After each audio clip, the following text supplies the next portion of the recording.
Hey everybody, happy Monday. Give me a second to promote you here, and then we'll get into tonight's agenda. I'll introduce you to our guests. Hey Anil, good to see you. I'm glad the link worked. So we got some other honored guests from the world of real estate. Let's see, Brianna, good to see you. Betty, good to see you.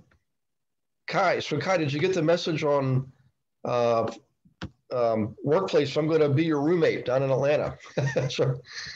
Uh, And by the way, I generally I'm a early riser and I go to bed early. Usually go to bed about 2 in the morning. Is that okay? I just kidding. Usually 10 o'clock I turn into a pumpkin, but we'll see. We'll have fun with everybody. Let's see. Carmen, good to see you. Great. We got some other EXP folks here from around the world. Jasmine, always good to see you. Lisa, always good to see you. Laura, good to see you. Hey, Gina Hansen, are you going to NAEA in Atlanta? Gilbert, good to see you, buddy. If you can let me know that. Hang on, you just, I couldn't hear you because you were promoting me. Am I going to what? Are you going to Atlanta on August 3rd and 4th? Yes, I am.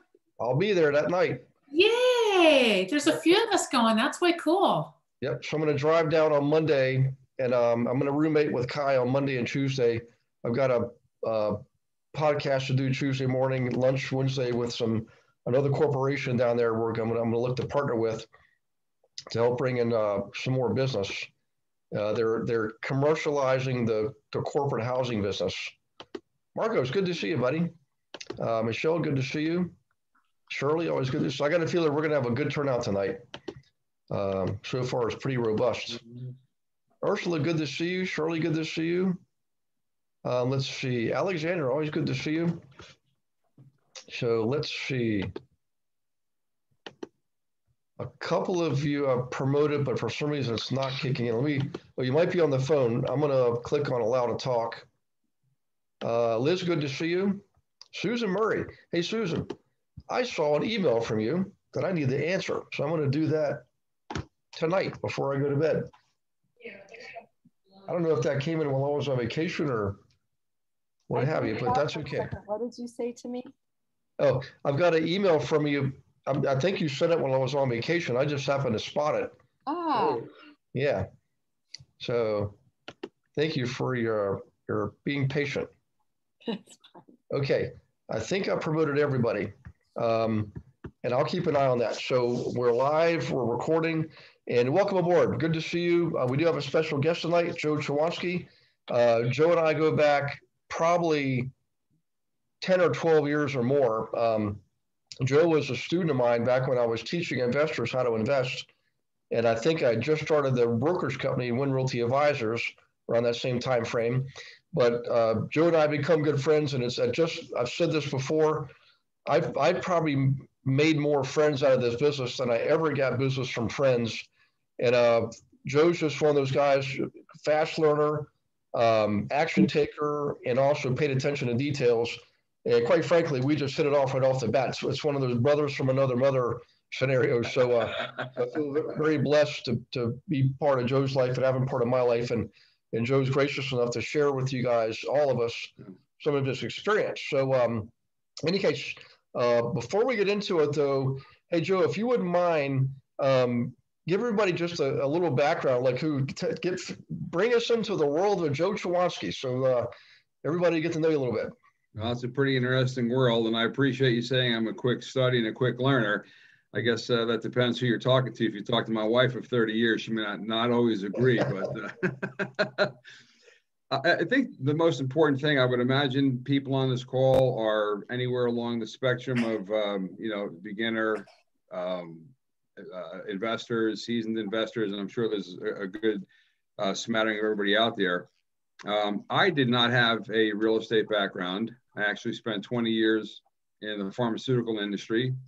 And after that, I spent 10 years in scrap metal recycling. Real estate, coming from New Jersey and having Trump in New York, real estate was always a passion of mine. So one day I just happened to be sitting here talking to one of my neighbors about 15 or so years ago. And we decided, since he was interested in real estate, as was I, we would start a company, an LLC, and go out and just buy property and learn along the way. And we've been at it very successfully for approximately 15 or 16 years right now. And there's obviously a lot to learn along the way. A lot of it you can read in the books. A lot of it you learn through the school of hard knocks. But as I can tell most everybody else, it's no different than any other business. You take it seriously, you run it like a business. It's not a real part-time operation. You should dedicate, full-time, hours to it. And, there are rewards for putting your time in. So I do have a slide or two, but I don't know if this is like the appropriate time to bring it in. I just want to give you like a little bit of a background of myself and who I am. And, sure. You should be I'm from the Pittsburgh area, so hopefully there's a lot of Pittsburgh fans out there. Yeah. I like this. It's like St. Patrick's Day. Everybody's Irish on St. Patrick's Day. So tonight we'll consider the fact that everybody is a Pittsburgh Steelers fan. Okay. No, we won't. That was perfect. Says the guy from Cleveland. Green Bay. Okay. Oh, there we go. Yeah. Hey, Joe, see if you can share your screen. I promoted you to co-host. So you should, let me do one more thing here. Hang on 1 second. Let's see. Panelist, Joe Chowansky.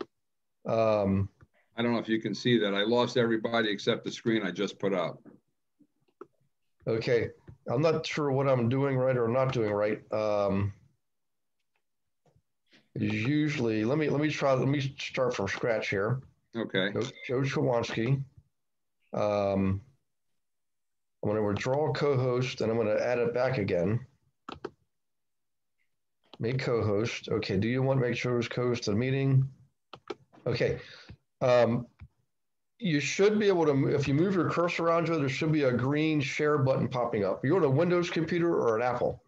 Windows. Okay. Move your cursor around. You should have a taskbar that gives you, stop video, mute, chat, things like that. It should be a share button. Usually it's green. See if you see that. All right, hang on. Meeting info. Yeah, share screen. Okay. So click on that, and then you want to share your screen. You don't have to just the one that you're on now, and then that way it'll show everybody anything you're seeing on your screen. Okay. Okay. Aha. Here we go. That come across okay? Yep, we can see it. Really. Okay. So I told Gary when I spoke to him and agreed to do this with him, which I think is a great idea and a great opportunity for me, to get in touch with Gary again. I didn't want this to be a didactic presentation. I'm sure you guys get inundated with slides and all that. So I just kind of put together a couple of things about how I got started and what my thought process was as I was going through the process. And I think first and foremost, the important thing is to identify your goals and come to a realization of why you're doing this and what do you expect to happen. And what types of properties do you expect to invest in? Are they going to be single family? Are they going to be multi-unit complexes? My partner and I sat down and said, are we going to do this, fix them up and rent them? Or are we going to flip them? So there's a lot of things, that we needed to think through. We also decided on a partnership versus a sole investment as an individual. And there's pros and cons to doing both. I talked to a group of folks and they always want a partner, somebody they've known and they could trust for a long time, and other people want to go it alone. Personally, we thought it'd be better to share experiences and, compare thoughts and ideas and have a partner to help with some of the administrative stuff as well. Next important thing is we did set up an LLC because we did want it to be a business separate and aside from our individual stuff. And so we did go forward and set that up. And it's a pretty simple process if you haven't gone through it. And I think the most important thing and the most important reason for doing that is that you have the legal protections and you have a little bit of a shield between the properties owned in an LLC and you buying them as an individual. And one of the other things that we decided to do also is set up a bank account with the equal funds, obviously, to start the process. And we do not commingle any personal and business funds. So everything that we own in the checking account is under the CFI Holdings name, which is our company name. The other most important thing, and people want to manage their business, and there's either self-management or a property management company.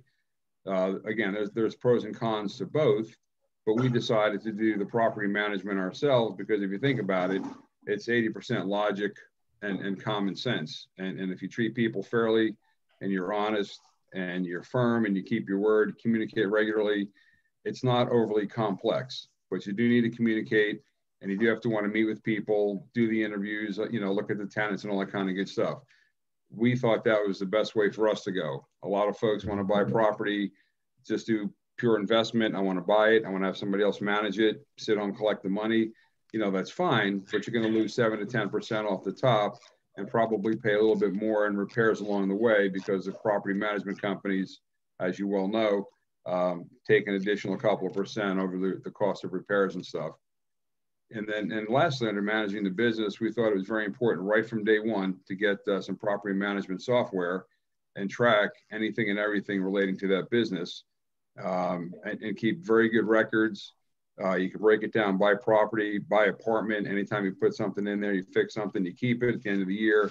It's a pretty quick and simple download. You give everything to the accountant and you have all your tax reporting and things like that. So I'll stop there for a moment and ask if anybody has any questions along the way, if there's anything that you've come across that you wanted to share, any thoughts or ideas. Well, one thing I'll start with, Joe, is everybody wants you to pay attention here. Joe actually self-managed, and I'm a little bit of a contrarian there because I agree with that when you're first starting off. I think you should self-manage to understand the business, and Joe was one of the absolute all-time best. So if you got questions, I'll probably start to interrupt you. I would say now's the time to do it because you got a real live person I can personally vouch for who's gone from starting off small to buying some bigger properties. We'll get to that in a minute. So whoever I just interrupted, please forgive me. Go ahead and ask your question. How did you determine your property management software? What was the determining factor and what software did you end up with, Joe? The program I use, I went to, I guess a bookstore, I forget which one it was a while ago, and I just looked at some of the different programs that were out there. And it's actually Intuit, Quicken, and it's just called property management software. It's one of the easiest software programs that I've ever used. It's intuitive, it's self-explanatory. It's not so rigid where you can't change the expense categories. You can put in whatever you want. Under repairs, you can list as much or as many or as few as you want. I mean, you could customize it and it's very simple to work with. And I've been using that since day one. And it does a great job. And at the end of the year, I run the tax report and you get a year-to-date summary. It's very, very simple to use. If you're interested, I can send you a picture later. I don't have it right in front of me. I can show you the box if it's still available. I'm sure there's updated versions. I've been using it for 15 years. And it's probably one of the best programs I found out there. Yeah. And hey, Rob, just to back that up, we actually bought it also for my own properties. And at one point there were 250 units. And then we used it also when we launched our property management business that went up to 700 units. We used QuickBooks Pro with the property management capability. And it took us up to 700 units. And then we switched to another package called Propertyware, which is very, very good, very more expensive, but it has portals and things like that for tenants, and it is awesome. But for just starting out, guys, I'm telling you, QuickBooks is the way to go. All the accountants recognize it. The IRS recognizes it. Everything you produce and do, you don't have to manipulate or convert anything. You just spit your reports out, submit them, and you're good to go, All right. Yep. So, hey, Joe, let's do this. Let's go ahead and talk about one of your early investments. And since we're talking about property management and QuickBooks and so forth, and setting up the LLC, let's go ahead and bring up one of your early properties, talk about that, and kind of weave in the story of how you went about from, starting to, this process of getting the property all the way to putting it in production, including doing the work on the property with contractors and so forth. So what one comes to mind when we go back to the early days, back before you and I were shaving and had gray hair? Well, I'll flip up this next screen because it does talk a little bit about it, and it does touch on it. And I think first and foremost, the most important thing is you need to have updated, accurate listings of properties that are for sale, whether they're bank owned, whether they're being privately sold, whether they're through a listing agent. The most important thing is the area in which to look. And if you pick properties in good areas, I mean, you've all heard the expression location, location, location. If you buy a distressed property in an up and coming area and you're not afraid of ugly, and you can go in there and do a little bit of the work, it's always a good opportunity. Number one. The second thing is I would strongly suggest when you look at some of these properties, having somebody with you who has a general building knowledge, and bring somebody in there with you, because a second or third set of eyes will often look at, see things, that perhaps, you haven't. There's some challenges with looking at properties that are bank owned. And I don't know if Gary touched on this or has talked about it, but obviously he and I have been in a number of properties that were bank owned. And one in particular on Terman Avenue comes to mind, where you get to go in, but you don't get to check any of the utilities. You don't turn the water on, you don't turn the electricity on, and you kind of buy it on the blind. And if you are willing to take a little bit of a gamble, they're priced right, but you don't always know what you're getting, what you have to put into it. So it's always good to have a second or third set of eyes go there and look at, the properties with you. The other thing is, do you have adequate support, from the tradesmen? Like, do you have good relationships with a general contractor, a plumber, an electrician, somebody that knows HVAC, that kind of stuff? Or are you of the mindset and capacity where you're going to do the work yourself? And if you can do that, all the better. But I would suggest working with a few other professionals as well. So. Yeah. Hey, you know what was that 1142 Terman, or was 1142 my, what's that? 1813. You mind if I try to bring it up like on Zillow or something, just to see what it looks like? Yeah. Or you may have to do it because you're got to control the screen. Yeah, if you just go to your browser bar and type in the address, it'll bring up all kinds of options, So you can reduce, oh, sorry, yeah. You just hit the reduce button on this one, and then on your regular browser bar, there you go.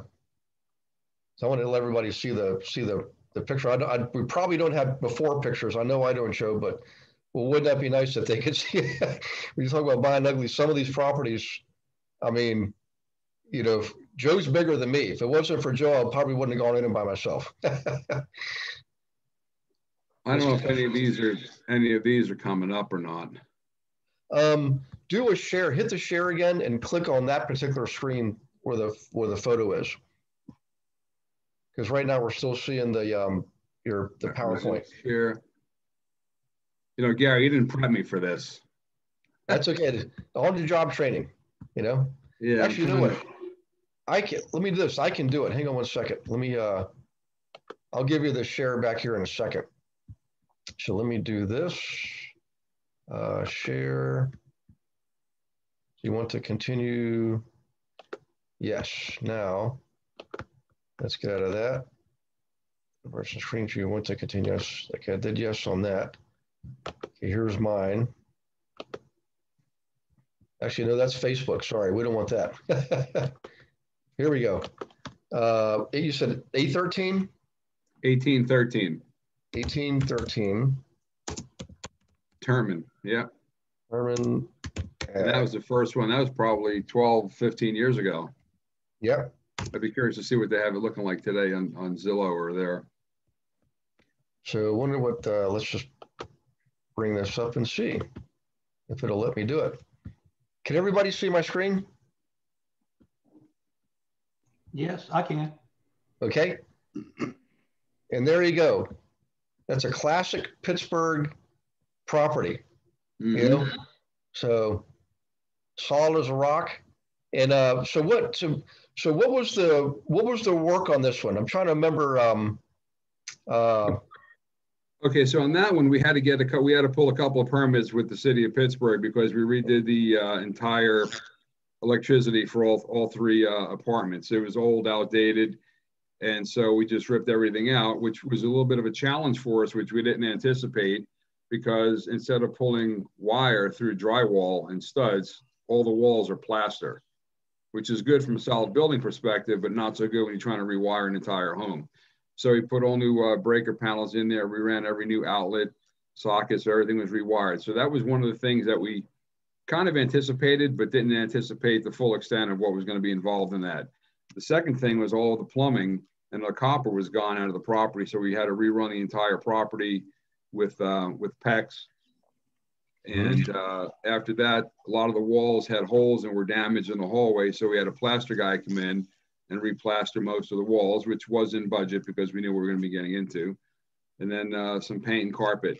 But yeah, it's still a nice property. And surprisingly, I still keep that one. It looks a little bit different than it does today. We've done some landscaping in the front and fixed it up a little bit. But for the most part, we still hang on to that one. Yeah. Well, it's interesting. You know, I've done a lot of business in a lot of cities and towns, but I got started in Pittsburgh myself. I got started in Virginia Beach, then moved to Pittsburgh, did more investing there. And back then, guys, we were getting properties for, you know, $20,000, $30,000. And now I know some of them, I know another agent sold one on here for over $200,000 the last couple of years. Terry Rodney, who I'll have on at the end of August, hopefully. But do you remember what you paid for this and what the remodeling costs were, and then maybe what the final appraisal was, anything like that? I think we paid $30,000 for that. I probably put over 50 in it over the years, and the appraised value 4 years ago was $130,000.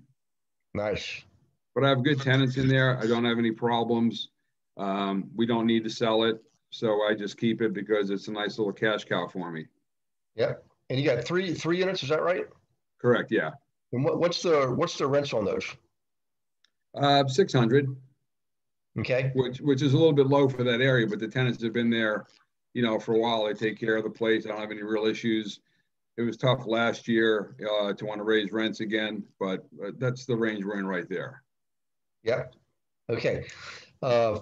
Hey guys, any questions? I don't want to be the only one asking questions here. This was just fun for me. It's nostalgic, you know. So who has questions on contractors and working with contractors? Is this a before picture or is this a current picture? That's probably close to current. It's a few years old. I don't know what year that is. The outside, there was not a lot that had to get done. The overwhelming majority of the work had to be done on the inside. If you can see the one side of the property over here, it's an all brick property. The other side is all brick, and it's actually in very good shape. So externally, we didn't do anything to the front of this. The overwhelming majority of the work was on the inside. Yeah. How did you find this property? So I was getting some of the listings, I think, from Gary at the time. And what I would do is I would sit there and I would look at the property. I would see what they were asking for it. I would then go to the Allegheny County website to see the last time it was sold, who owned it, how much it was worth, and then kind of do some mathematics. And I would go drive by. Long before we had GPS, I had regular Yahoo maps, you know, street maps I'd go look at. I'd go drive by, I'd walk the neighborhood, and I try to get a sense of, you know, the house, the community, and then decide to pursue it. There's no real way to look at stuff online only and decide if it's a good investment. You do need to go to the neighborhood, walk around the house, get a feel for it, and then, you know, talk to folks and ask them about the neighborhood. And back in the day, this wasn't a bad neighborhood, and it still isn't. It's Pittsburgh. We've since bought properties in different areas that were more up and coming and being, you know, gentrified and whatnot. But I just hung on to this property because it was the first one I actually did a major flip on. A lot of work and a lot of blood, sweat, and tears went into that, so I keep it. But you need to do your homework. and I guess they call it cherry picking. You know, you might look at 100 listings, 20 of them might be worth an exploratory look. You whittle your list down to 10, and you'll legitimately make an offer on maybe 2 or 3 homes. And you just keep weeding out because there's a lot of garbage out there and there's a lot of crap out there, if I can be blunt. Yeah, that's okay. We're just getting warmed up. And hey guys, I want to tell you too, Joe touched on a couple of really important things, which is the sequence of events. I would first find the properties for them, give them to them. Sometimes it was a couple, sometimes it was a couple dozen, but Joe's the one that went through them doing desktop analysis first based on what I taught him. And this is the way I teach you to work with your investors. It's a shift. It's a mindset shift. Okay.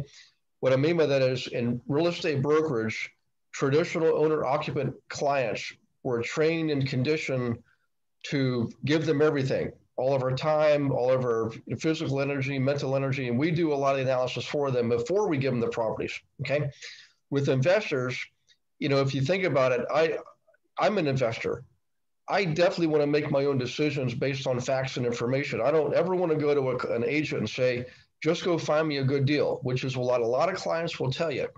But if you just take your time and patient and you help inform them, instruct them, give them the tools, give them the strategies, help them become better informed investors, I promise you we have much better long-term relationships, profitable for both people.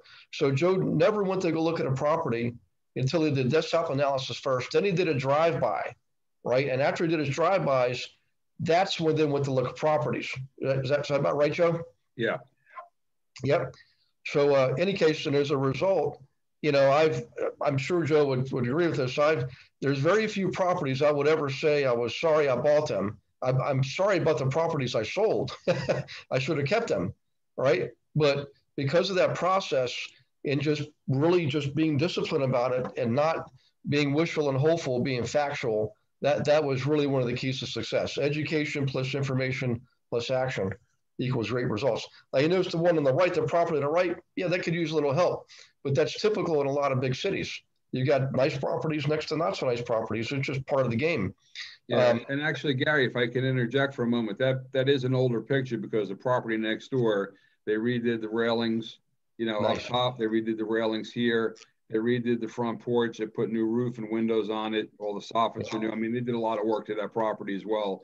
And the guy to this side of me and down the street, every other home has also undertaken a lot of rehab and renovation too. So these are a little bit older, but it's a little bit better looking block than this picture shows. It's amazing what happens when one person moves into a neighborhood and starts spending a little money or investing money. It's sort of a catchy thing. I've seen it before.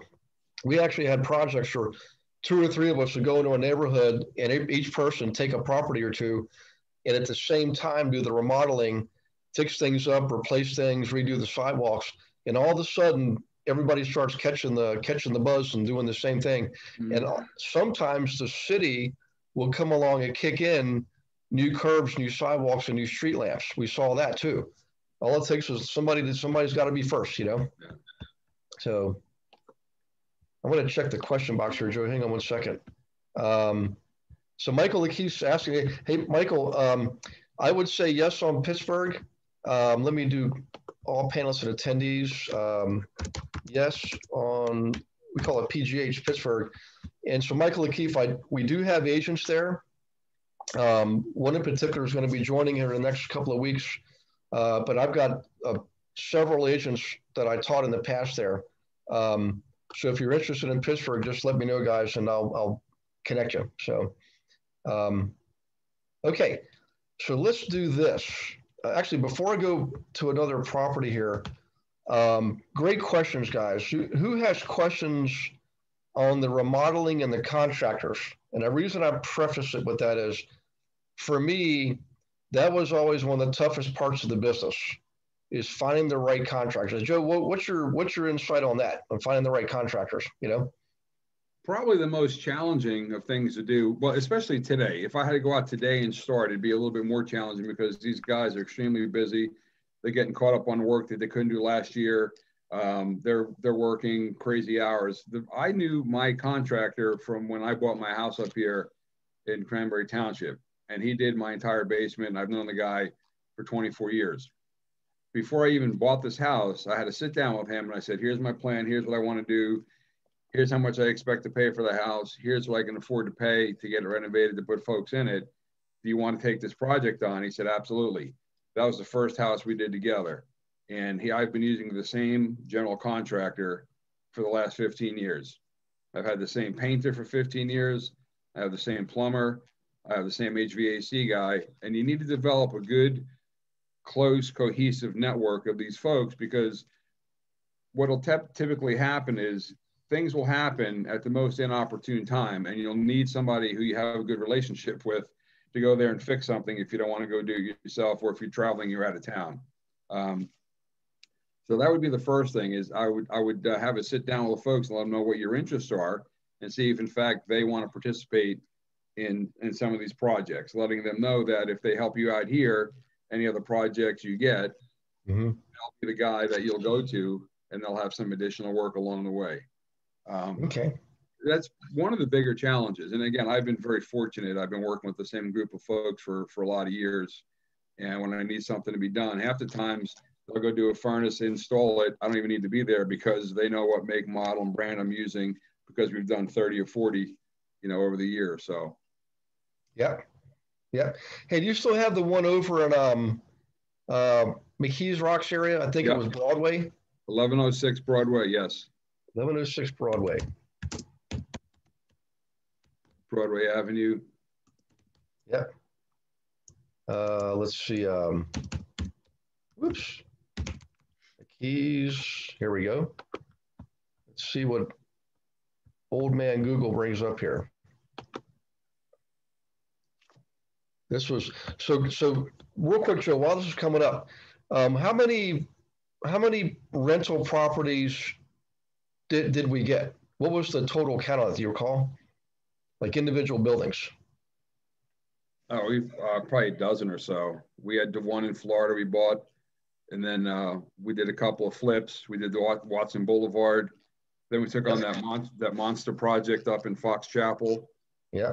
Which I wanted to touch if time permits, because bigger isn't always better. and you can make more. What's that?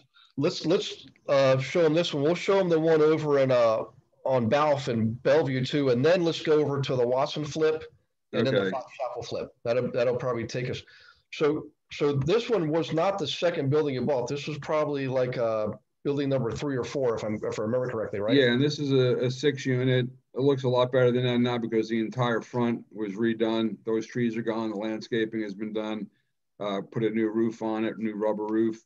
And I have the same 6 tenants in there. I don't turn tenants over, and I have a waiting list of people wanting to get into the properties, because I keep them neat and clean, and I do what I say, and I have expectations of the tenants, and they have expectations of me, and we have a good dialogue. We communicate regularly, and I find that's the most important thing with keeping good quality tenants and having them take care of the property. Yeah. And by the way, I'm just curious, I think you told me this before, but I want to be clear. Have you ever actually had to go through a complete court proceeding to evict a tenant all the way through from start to finish? Yes. Up in, we had the 6 unit up in Turtle Creek in Albert Street. Yeah. And typically, whether this is right or not, typically if it's a male tenant, I'll knock on the door, they know it's coming, and I ask them to leave. We had a deal, you violated the terms of our agreement, you need to go. Very simple. Any of the female tenants, I just go to court. I don't want to have a confrontation with them. I don't want to have that kind of an interaction, because it could be taken out of context. And contrary to popular belief, in Allegheny County, I've never lost an eviction, and the turnaround is within 2 weeks you have a hearing, and within 2 weeks they need to be gone. Now, this is pre-COVID. Obviously, there are some things that took place last year where you couldn't evict tenants, but I've had a very, very good success rate.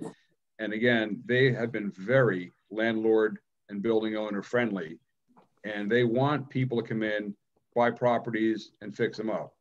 And if people aren't paying the rent, or they're violating terms of the lease, i.e. excessive noise, whatever it might be, they're asked to leave. And it's actually been very, very good working relationship with them. but that's only been a handful of times over 15 years. Yeah, you got a very good track record on a percentage basis, and it all comes down to the fact that you communicate with your tenants, and you're one of the few owners I work with that didn't hide who you were. They knew who you were. They knew you on the property, and I think that's so important. Carries clout, and they know you're serious. You set expectations from the beginning. Let me figure out. I gotta unmute or mute somebody. Let me see if I can figure out how to do that. Somebody new wants to join. It's a young investor. I got to sign them up. Get their license here. Okay. Hey guys, any questions on the Broadway 60 we're looking at right here? And let me ask if I can ask a question now. Yep. Are there folks out there that have properties that manage them themselves and do most of the work at the property themselves? I do. Okay. And do you do most of the maintenance yourself, or what is it you do, Randy? No, I hire. I hire guys. Okay. But you're a hands-on guy. You keep in touch with your tenants. You talk to them and you keep up with the repairs. Yes. If necessary. Yes. You're an active owner, correct? Correct. And let me ask you then, for the benefit of everybody else on the call, what kind of experience has that been for you? Do you like being an active investor owner? Yes, that way I get to watch the property as it's, if there's an issue there, they come to me. I actually had 2 houses in a not very good neighborhood.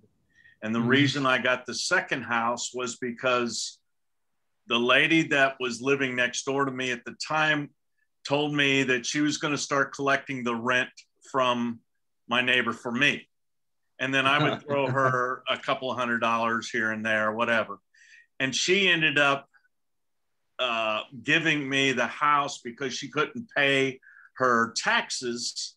So I went to my attorney and he said, give her a right to life estate, have her sign that. I ended up paying $1,200 in back taxes. And I ended up selling that house for $36,000 and the other one right next to it, $36,000, which I originally purchased for $18,000. Good for you. So, but that was years ago. So, and now I'm trying to get back into the swings. That's why I've joined Gary. Okay. And Joe, I want to tell you too, most of the folks on tonight are real estate agents. There are certainly some investors within the mix and some that are just investors. But Ursula and Alexandra both have done property management in the past, and they and some other folks are looking to develop property management to serve their clients. And I fully endorse that because, of course, that's what I did. But in your experience, two questions. Number one, would you say the property management business is full of rock star winners or a bunch of people that don't know what they're doing? And what can you share with people like Alexandra and Ursula to help them be better service providers, because they want to do it? I know they're great at it. I coach them personally, so I know they'll do great, but I want them to hear from you. So. No, property, I mean, we have a property down in Ponte Vedra Beach in Florida. And obviously I can't manage that from here. So I have a property management firm that I've been using. Very good, reliable, inspects the property quarterly.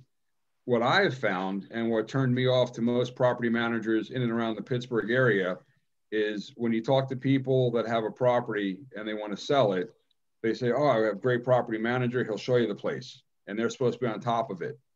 And you go look at the property, it's a disaster. It's run down, things don't work. You see the tenants, they complain as you're walking through the building, take a look at it. The apartments are a shambles. Any person today in Pittsburgh that wanted to get into the property management business, if they had the desire to be active and visit the properties and actually do what they said, in addition to just taking the money off the top, you can make a killing. Because most of these people, as I see it, and again, it's only in my limited 15 years experience, collect the rent, take their 10% off the top, send the owner a check, and then that's it. And they never see the properties, they don't do the inspections, they don't keep up with it. And basically you're just paying somebody for nothing and it's supposed to be an appreciating asset. And unless you're there and you're doing what you're supposed to do as a quote property manager, you're leaving a lot on the table. And so I support property management firms. I have just yet to find a good quality firm in Pittsburgh.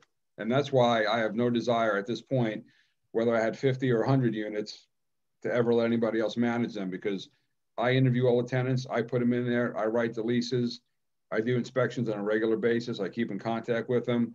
I'm there pretty regularly, I keep up with it, I do most of the work myself, I have a great handyman. If it's beyond the scope of our capabilities, I have other more qualified individuals, but just being there is the battle, and most of these guys don't show up at the properties. So yeah. I don't want to throw them under the bus, but you get what you deserve. Hey, so Ursula and Alexandra, you have any questions for Joe, or would you like to have a client like Joe down in South Florida? Yes. Yep. Of course, we're glad to have you, Mr. Klein. It comes down to most people, and I tell Gary this all the time. There's no secret. I'm not a real estate guru. I don't do real estate classes. I'm just a guy who wanted to set up some properties, build equity, make some money along the way. At some point, sell the properties and cash out, if you will. Yeah. If you're a good communicator and you have good people skills and you can talk to people and actually make tenants feel like this is their home, and you don't take that role that too many owners take, that I'm the landlord and you're the tenant. When you have that kind of a relationship, it's not healthy. People know that this is my property. It's not the Taj Mahal. I put a lot into it. They all know my wife. We make joint calls together. We go down there if something needs to be looked at. A lot of times she's with me. They get to know each other on a personal level. It actually works very, very well. And it's rare that you ever have a situation where people leave a property and do anything destructive. I have never had that happen, because even when people have to leave, they leave on good terms because they know they brought it upon themselves. It was not through anything that I didn't do that I said I was going to do. So if you're a good communicator with good people skills and you want to be fair and equitable with individuals, you can do this. Yeah. It's absolutely true. And for everybody listening, we have a question, by the way, from Alexandra. I think we kind of answered it. We're going to talk about that next, by the way, flipping. How would you describe the market has changed for flipping in the last year, and what are your expectations for this coming year? And do you manage properties for other people? So Alexandra, Joe doesn't manage for other people, but you can, as a real estate agent, a licensee, even if you're not licensed, you're allowed to manage for one other person. They could have 1 unit or 100 units. As long as it's one ownership, you can manage for them without any licensing, any complication, and I'm pretty sure all 50 states. In any case, and by the way, on QuickBooks, and it's been a while for me too, Joe, but we have QuickBooks Pro, and it has the business management component in there. Okay. So I'm not sure if you've got the latest version, but for everybody, Chris Latham posted the question, and Rob answered. So Rob, you search for QuickBooks, Rob, is that right? Rather than Quicken? No, I use QuickBooks for my accounting, and my accountant said that if I wanted to start doing property management, just get the real estate version of QuickBooks. Yeah. Yeah. Okay. So Chris, if you can't, yeah, go ahead. I'm sorry. Yeah, it's called real estate property management, and it's actually, I've liked it. I don't think a lot has changed. Now, again, Gary might be using something a little more sophisticated because of the sheer number of units, and I'm sure there are better programs out there. I know when I get reports from the property down in Florida, I can tell that it's from a different system. But the one I have right now has unlimited numbers of properties you can put in there. You list them down as a 1-family, 2-family, 10-unit, commercial real estate, and you design it however you want. You pop the address in there, you list all the tenants, what apartment number they're in, and it's pretty much unlimited. So from my perspective, it works very well for me.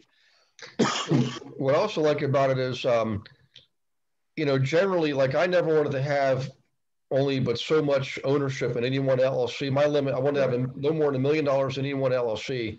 So when I started building additional LLCs, QuickBooks lets you set up, you've got your core root, the trunk of the tree. Then you can set up different LLCs, and within the different LLCs, you have your different properties. So you can, you know, kind of build the tree from there. It's an awesome, awesome tool, guys, you know. And listen to this. Another good point you brought up with respect to LLCs, and for anybody listening out there, can I assume that you folks that are buying properties are actually buying them through an LLC, or are you buying through, you know, your individual person? I was an individual. Okay. Have you considered an LLC, or is there a reason you bought it as an individual? I just bought it as an investment, and I got it through it was an REO by a bank from a friend of mine who put me onto it, and I had the money I bought. Now I've been looking at going into making a LLC company and seeing what I can do. Okay. And I guess the main reason we did that, and I'm sure it's for consideration, if as an LLC you own properties, God forbid, in the unlikely event somebody gets hurt on the property, they sue the LLC. And it's hard to pierce that corporate shield to you as an individual, where they then come after your personal assets. Yep. So when you own something as a person, if something happens, they come after you and whatever assets you may have.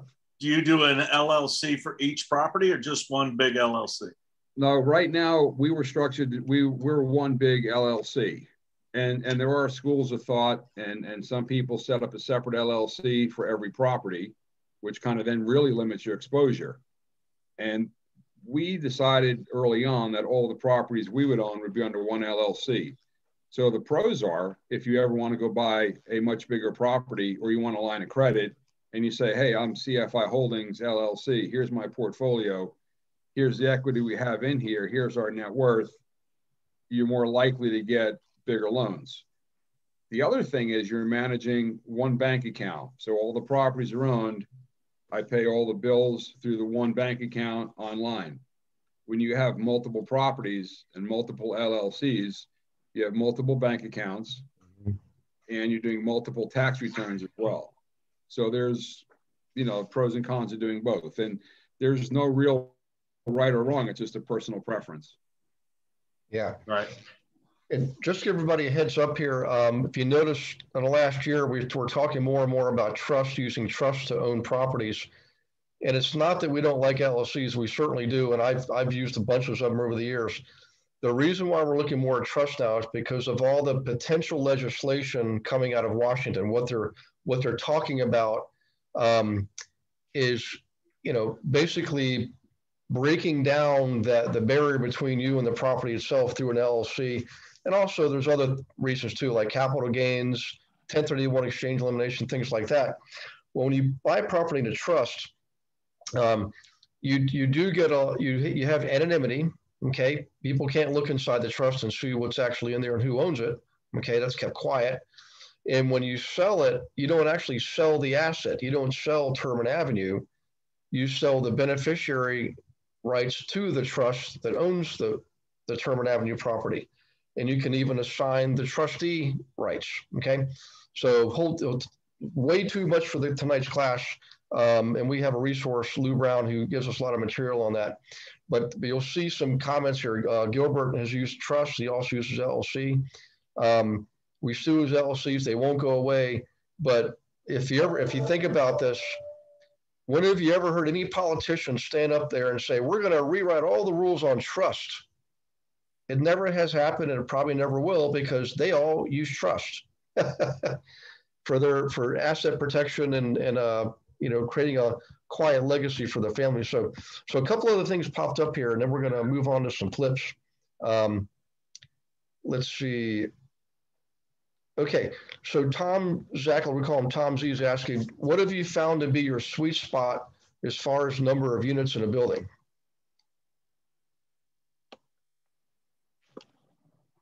And that's for you, Joe. Sorry. Oh, I thought you were asking Tom. My bad. You know, for buying it as a rental, hang on one second, just tell my son I can't talk. Sorry. Yeah. The question was, what have I found to be the sweet spot in number of units for either a flip or to update and renovate and put tenants in? Okay. Yeah. On a flip, the only thing that we've done have been like single family homes. And most of the properties that we purchased, you know, the larger buildings, I typically, aside from the couple that we picked up that were 3, 4, and 6 units, ideally a 10-unit multi-unit property is a good size. And there's a lot of folks out there you talk to that recommend starting out with a 10-unit property versus a single family house if you can, because you have one tenant, and if and when they leave, 100% of your income goes with them. If you have a 10-unit property and one person leaves, you're still getting 90% of your income with which to support and sustain the building.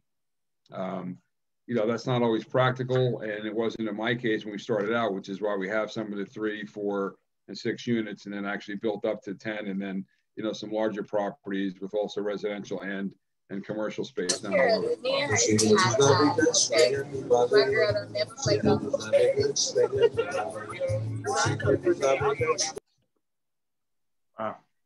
I didn't know, that wasn't me. Do you deal with Section 8 at all?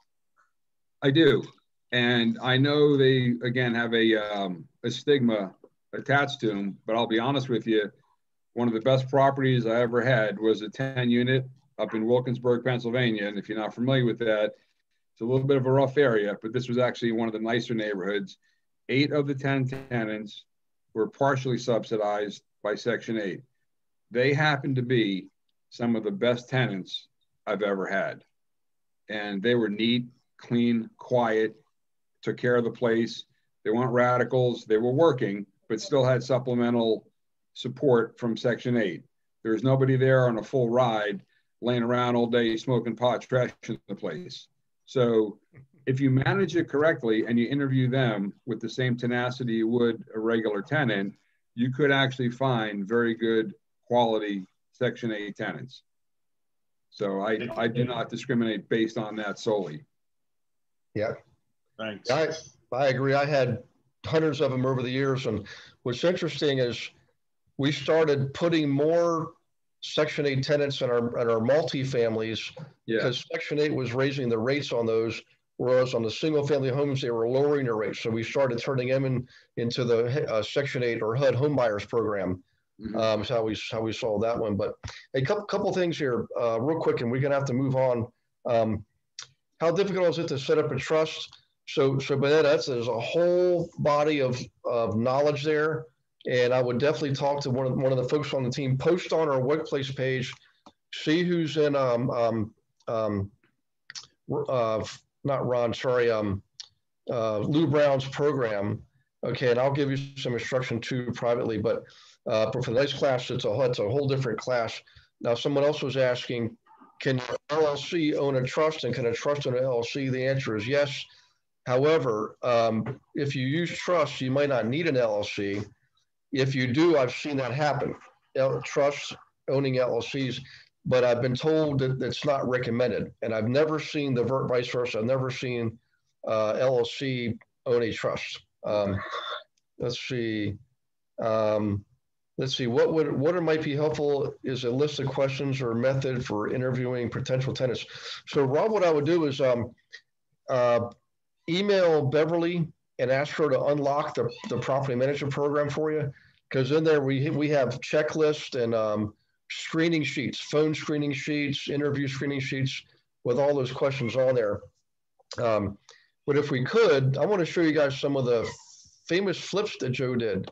So Joe, what was the one on Watson? Was that 156 Watson, something like that, or 215 Watson Boulevard? 215 Watson Boulevard, and that was also in. And guys, this was one of my all-time favorite flipping projects, and boy, Joe got a great deal on this one. Man, I think it was what, 27,000 you paid for it. Yeah, that one was pretty cheap. Yeah. So go ahead and look at that place, man. You guys, you should have seen the street. So because of Joe and one other investor named Ami Baum, who worked at another flip down the road from Joe's on Watson, we were able to pretty much start the turning of that street with those two projects. I even did one on that street myself. So Joe, go ahead and describe to us, you bought it, then what did we do to it? And the final sale price. I think I remember the final sale price was 156.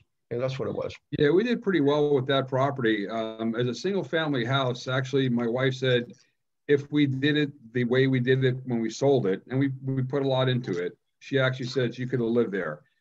You know, one of the things is there's a lot of people that go out and they do flips and they just pick a project and they get everything done quickly and they try to sell it, you know, for top dollar. You got to take the approach as if, hey, if I was going to live here, how would I do it? As long as you're not going to, you know, outspend what the market will provide. I have a lot of pictures and video of this particular property. I don't know, they're not in any kind of a format. I wasn't prepared to present like just a couple of pictures on it, but this thing needed, you know, work in the front. It needed a new roof. The kitchen we gutted. It had a very small little breakfast nook, if you will, maybe 6 feet wide and very long, which served absolutely no purpose. So we cut that wall open, made the kitchen even bigger. We redid all the bathrooms and got rid of that pink and yellow and green stuff from the 70s and renovated all the bathrooms in it. I think we probably made on that one somewhere, I'm going to guess, I don't have the notes right in front of me, I don't know, $40,000 or so on it within a 6-month time frame.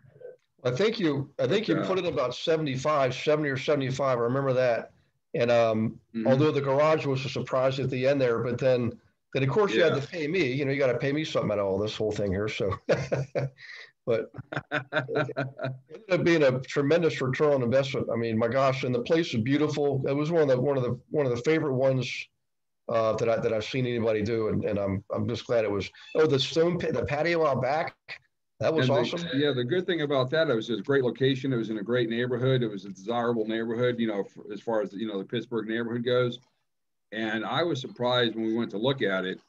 The overall condition was very good. It just needed a lot of updating and a lot of, you know, TLC, but that was a well worthwhile endeavor. And again, we probably found that property after looking at about 50 other properties. So again, it's just a function of whittling down, having your, you know, your guy calls it your desktop homework, figuring out what it's going to cost to fix it.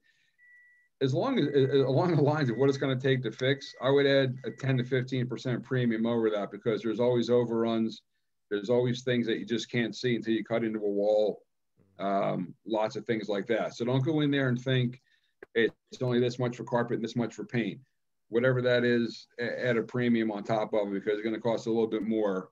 And I've never met very many people that do it and do a quality job that actually spend less than they initially thought. So if you're realistic with your approach and you think you're going to spend X number of dollars, but you'll still yield a nice return when you sell it, you know, then go for it. And if it costs you a few thousand more, so be it. But it'll be much easier to sell if you do everything right and not cut corners. I agree.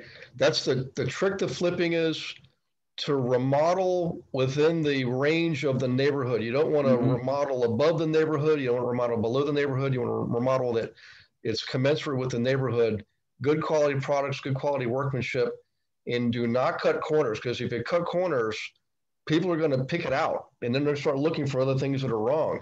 Right. But if you replace all the switch plates and the outlet plates and you really literally dress it up to the nines, people will then start looking for, boy, what else did this guy do to this place? This is amazing, you know? And lo and behold, we sold it to an engineer. And I bet if I thought long enough, Joe, I could remember his name, but he was a young guy, he was an engineer. And I'm pretty sure it was 156 was the final price. Oh, by the way, remember we had to wait, I think 3 months, or maybe it was 6 months, because FHA had changed the holding period law. Remember that? You couldn't sell it for 7 days after you bought it? Yeah. So, but that didn't stop us. Okay, you guys ready for the mothership? You want to see the big one? Who wants to see the big one? Deerbrook. Yes. Here we go. So what was the house number, Joe? Oh, Deerbrook? Yeah. 500 Deerbrook Lane. you know, so this property that Gary is going to call up is in an area called Fox Chapel in Pittsburgh. It's a wealthier, more affluent neighborhood. And one of the comments I made on the slide a little bit earlier is that bigger isn't always better. So we bought this house to flip. And this is when we jumped into the bigger leagues. This was a $700,000 house. We were going to put, you know, 100 or 200,000 into it and sell it for $1.3 million. And it all was good on paper, and everybody agreed it was a good thing to do. And that was back in 2008, right when the bottom fell out of the real estate market. So we wind up selling it for just under $1 million. And it took probably 1.5 years to 2 years. And we had zero income because it was just sitting there, required maintenance through the summer and the winter. So I was paying a lot of money to keep the lawn taken care of, everything all taken care of. And we were lucky to get out of it and not lose any money because the taxes were ridiculous. We were paying $18,000 every 6 months on the property, and you know, but we were lucky enough to get out of that. And so the comment I made is bigger isn't always better. And it's much better to have smaller properties that are easier to control and you limit your losses, because on the margins, you could still make good margins on the smaller homes. Now that's a 10,000 square foot property, had 7 bedrooms, multiple bathrooms. I mean, it was just a really nice facility. We did a lot of work to it. But again, you know, the bottom fell out and my 1.3 or 1.4 million sale price became 1.2, which became 1.1, which became 1. And we sold, I think, for 9 something. Which basically covered my $700,000 to buy it, and then the few $100,000 that we had to spend, you know, to put into it. Yeah, this was an awesome. Look at the wood inlay down there. And I never forget what happened, guys. This was so in the last recession, different markets around the country reacted at different times and to different degrees. And Pittsburgh was one of those areas that was late to the party. And then it was very mild. I mean, the price declines were very mild. The drop in volume wasn't all that great. However, the luxury market kept cruising along until all of a sudden, and I think, Joe, it was January 2010, where a member of the Post-Gazette published an article, and they named Fox Chapel. They said all of a sudden transaction volume had dropped 75%. Well, it's supply and demand, folks. So when demand drops and you got all the supply that's already out there, the supply's got to drop their prices, and it's exactly what happened. And I remember showing us at the Joe, I was like, I hate giving bad news, but it had to be done. And what's ironic is you guys remember meeting Christine Hyatt a couple months back with Benny on the class that night? Well, this was going back several months. She found this old flyer, because I had her help do some marketing. She was really good at marketing. Pulled like an old flyer on this property. And now Joe and I hadn't seen each other for probably, I don't know, maybe 7 years or something, maybe 8 years. And she shows us, you know, I wonder what old Joe's doing. And I'd come up for a funeral. My attorney had passed away. And the next day was the day before the funeral. All of a sudden, Joe calls out of the blue. And I said, Joe, you're not going to believe this. I just found the old flyer for Deerbrook. Can you believe that? I was just thinking about you. And he said, you know what, Gary, I was looking for another number for Greg or something. I saw Gary. I said, wonder what old Gary's up to. So if you don't believe in the power of divine guidance, I mean, this is a perfect example. But at the end of the day, Joe, when you walked away from this, did you have any profit in your pocket, or was it break even, or what was the final analysis? This one, unfortunately, for as beautiful as this place was, we walked away just happy to get out of it. Yeah, we didn't make any money, we didn't lose any money, but you know, that wasn't the ideal plan because we sat on it for quite a bit, and everything I was spending was supposed to be going in my pocket, which obviously didn't.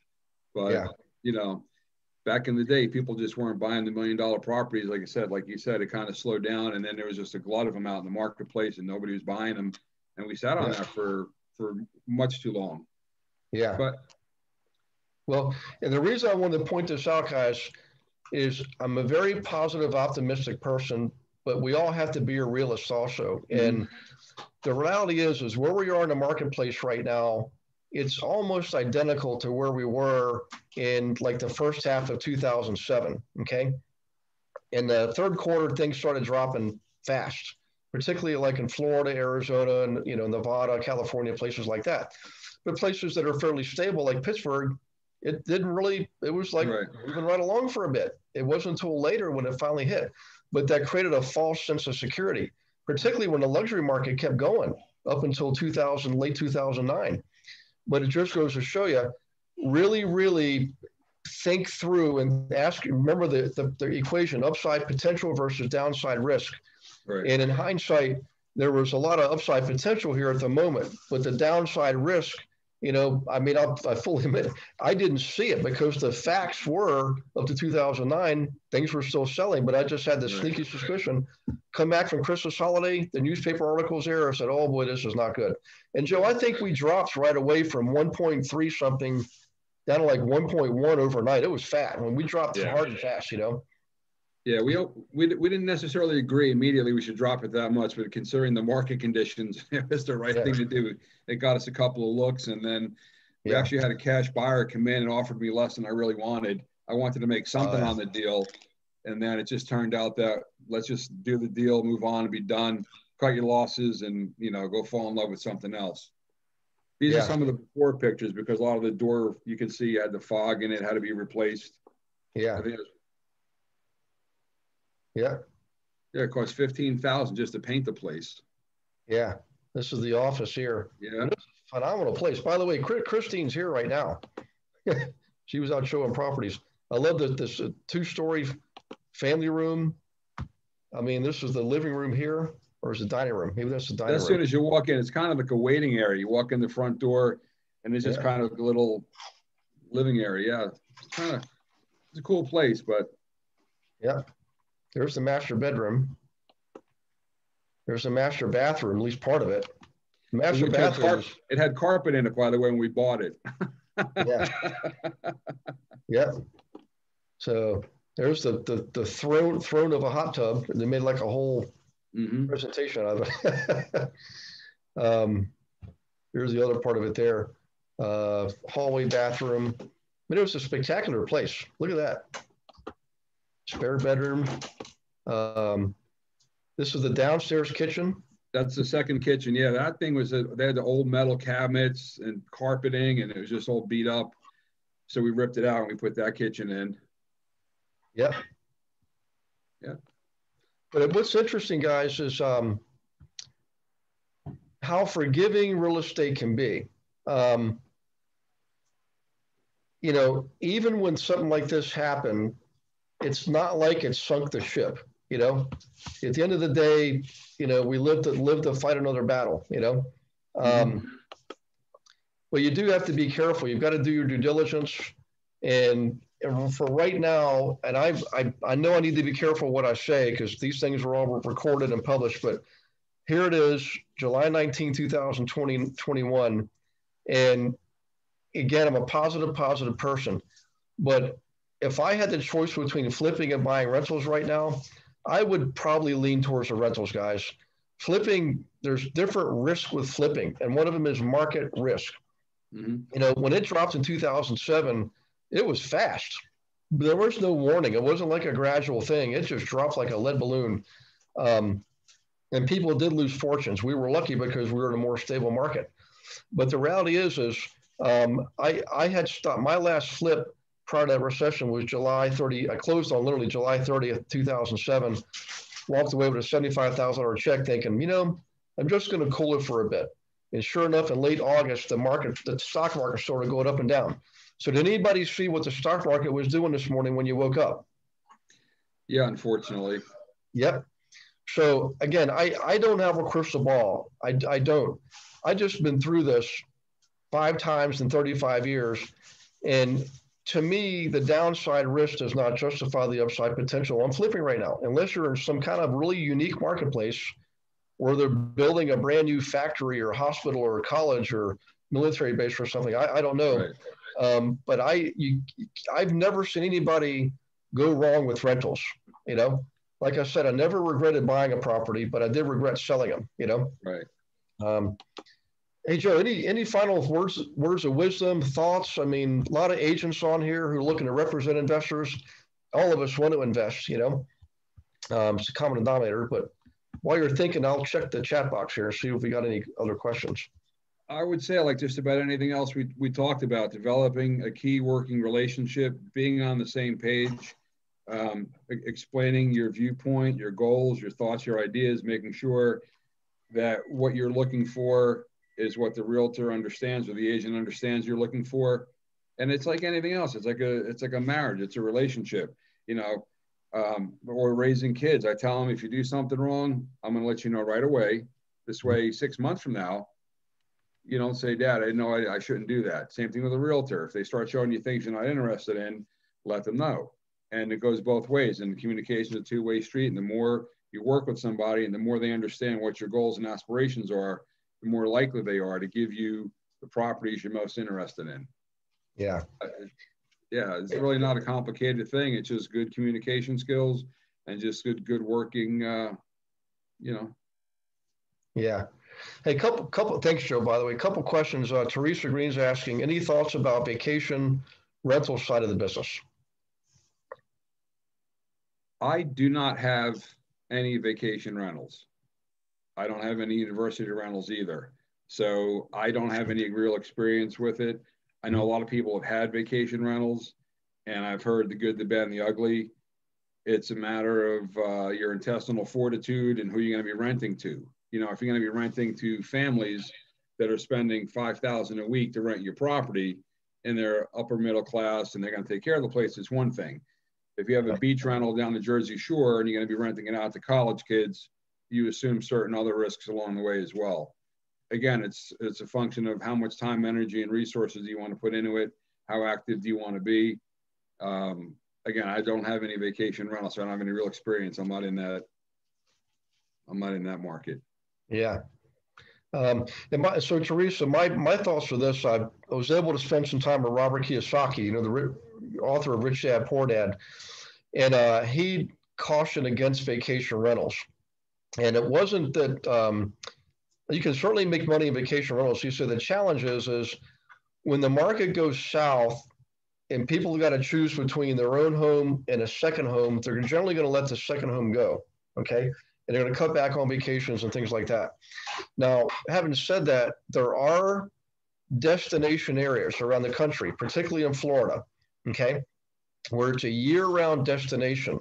So you can get top dollar all 12 months of the year as opposed to just 3 months of the year, like in Virginia or New Jersey.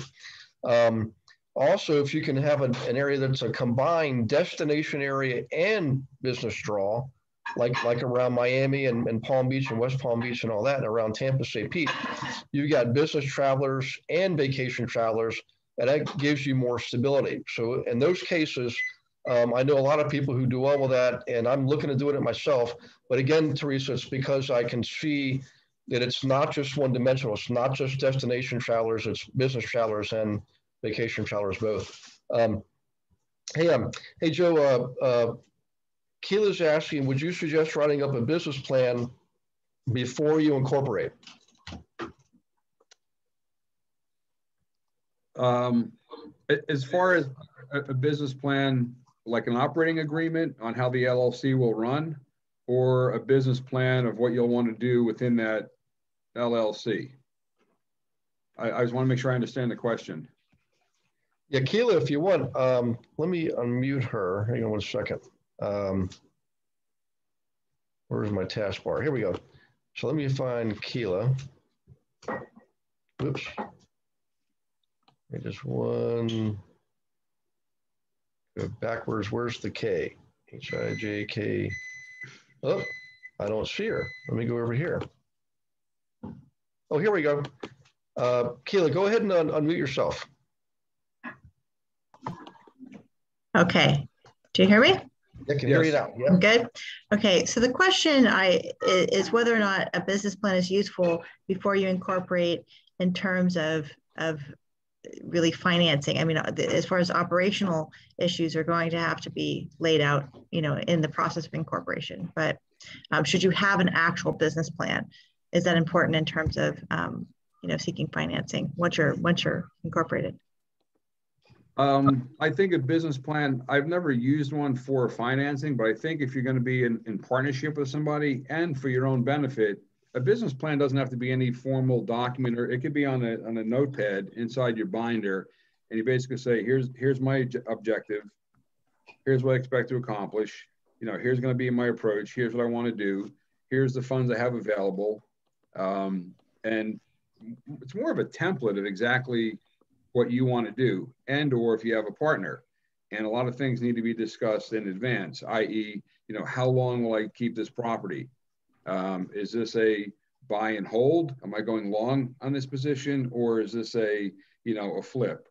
And if it is a rental, what's my exit strategy? Am I going to put people in there, raise the rents, you know, fix the building up a little bit and sell it in 1 year or 2 years? Or is this going to be a 5 or 10 year thing? Now, of course, you put a business plan together like any other business you're in, it's subject to change, but at least it gives you a pretty good idea of what track you want to run on. And early on, you know, people wing it and they're not really sure and they just start doing things. That's not necessarily a bad thing, but it's always a pretty good idea to have a plan.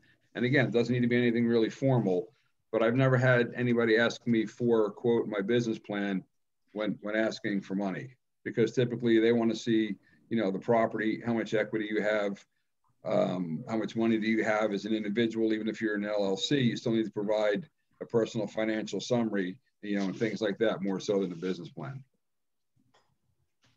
Did that help? Yeah, the main thing, Keela, is really being clear on your objective. In other words, when I work with investors, you know, back when I was working directly with investors, I'd always would, you know, not a formal kind of a awkward thing, but more of an informal conversation, asking probing questions, and getting them to try to figure out what's more important, flipping or rentals. And sometimes you can do both, but sometimes people can only do one. And I want them to figure out which one should be first. And so your business plan should reflect that. And what's really critical here, this is why this is so important, economies are going to change. Markets are going to change, properties change, people change. So if you find yourself in a situation where you want to change your project mid-project, you got to really be careful, okay? You know, it's one thing to go from something you think you were going to rent out to turning into a flip that you'll flip and sell for profit, okay? You can upgrade the carpeting, the kitchen, the bathroom, spend more money, and that's okay because the market will bear that. But if you're working on a flip and you think halfway through the flip and you've already spent money on new kitchen cabinetry and carpeting and windows that are upgraded for a flip, okay, you could outprice the market on a rental. People will only pay you so much. Doesn't matter how fancy the sink is in the spigot. You know, they're going to pay what the market will bear, and you may have spent way too much money. In other words, the upside potential does not justify the downside risk. So the reason I like a business plan is you flesh out what it is you're looking to accomplish, and it helps you stay on track and not change projects mid-project. Does that make sense? Yeah. Okay, perfect. Yeah. And by the way, bankers will love you for it. Okay. That's what I thought. Yeah. Absolutely. Hey guys, as usual, we never seem to finish up at 8 o'clock, but that's okay. Do you guys like having Joe on here tonight? Yeah. You put them on the spot. They're not going to say no right in front of me, are they? I mean, come on, guys. No, wait, let me get off, and then you can ask the question. There you go. Well, I'll tell you what, Joe, I'd love to have you back on again. You know, we have a whole series of classes coming up, but it seems like we just scratched the surface, and I got a feeling people will have a lot of questions because I saw them coming in. Maybe we'll do some kind of a thing where we're actually together. I've done that before. We're in the same physical location, so it's more like an interview, and we can maybe have more pictures and things like that. We'll see. But if you guys want, all the students, make sure you chime in and email me and text me. Let me know what you want. And maybe if Joe and I from time to time will go out to dinner, and you know, we can hash it out and come up with maybe another plan. And maybe focus on, you know, I don't know, focus on flipping or focus on property management or focus on acquiring the rentals. And who knows, by then the market may have started to take a shift. We'll see, you know.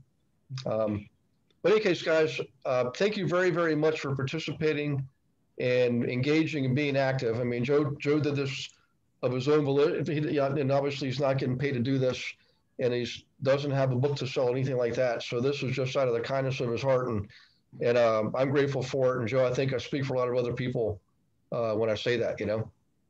Well, thank you. I appreciate the opportunity. It's always good to see you, and it's always good to work with, you know, new folks going down the road, and some probably a little more advanced than I might be. But, you know, I'll share real life experiences. I'll always tell you the honest truth. I'll tell you what I did well, and I can tell you what I didn't do so well. And then hopefully you can avoid some of those pitfalls along the way, because, as I said, you can read books, you can listen to Gary, but until you actually do it, you're going to make certain little, you know, mistakes along the way. And I'll be happy to share some of mine, because I've certainly made some, and I've learned, which is the important thing. And then the real thing is trying not to make the same mistake again. I thank all of you for your time. I hope I didn't keep anybody from their dinner or important family time with their kids. And again, I appreciate the opportunity to get with all you guys, and I look forward to doing it again. Well, Gary, you can fly me down to Florida anytime. I'll be happy to sit next to you. And there you go, man. Oh, by the way, guys, for everyone going to the NAEA class in Atlanta on August 3rd and 4th, I am going to drive down on the 2nd. And anybody who's there, Kai, Gina, Jasmine, I can't remember, I think Brianna, I think there's some other folks going. If you already have plans for dinner Monday night the 2nd, let's all go to dinner together. My treat, as long as we can eat at Mary Mac's restaurant, okay? And then I'll be with you all Tuesday night after that first day's class at the Topgolf, yeah. But by the way, one more thing, Joe, you reminded me of this. If I wrote a book on all the things I did that did not work so well, it would be bigger than the book than all the things that worked well, okay? Right. The good news is the things that work well were far more powerful of an influence on my livelihood than the things that didn't work well. And when you do start with education and you gather the right information and you take correct action, you can minimize the downside risk and maximize the upside potential. And the thing is we still make mistakes, but we also still swing the bat. We don't ever quit. We never stop. Right. We keep going. And that persistence, I swear. And Joe, you can have fun with this if you want. You know me. Am I the smartest guy in the world, or am I not the smartest guy in the world? Oof. It depends what day it is. I'm not the smartest guy in the world. I mean, actually, seriously, to Gary's point, whether it's real estate, whether it's anything else in life, you learn more from your mistakes than the things you do well. You get a lot more out of it. And it is an ongoing process. And like I said, I'll continue to make mistakes as long as they're not the same ones I've been making over and over again, you know? Well, that's true. Wisdom is don't make the same mistake twice. So, okay, guys, listen, God bless you and your families. Take care of yourselves. Have an awesome rest of the week. We'll see you next Monday. Bobby Appleby, one of our own investor agents, is going to be on next Monday to talk about how he had such early success right out of the gate. He started the team with 2 transactions to his name in his entire life, which was the prior 6 months. And the first 3 months on the team, he knocked it out of the park and capped out and everything. And it's just a phenomenal story. And now he's investing. So he's a great, I'd love for you to meet him. You'd like him, Joe. He used to own a gym. And congratulations. Yep. So, okay, guys, go get yourself some apple pie or some ice cream or both. And I will see you next week. Stay well and happy investing. Thank you, Joe.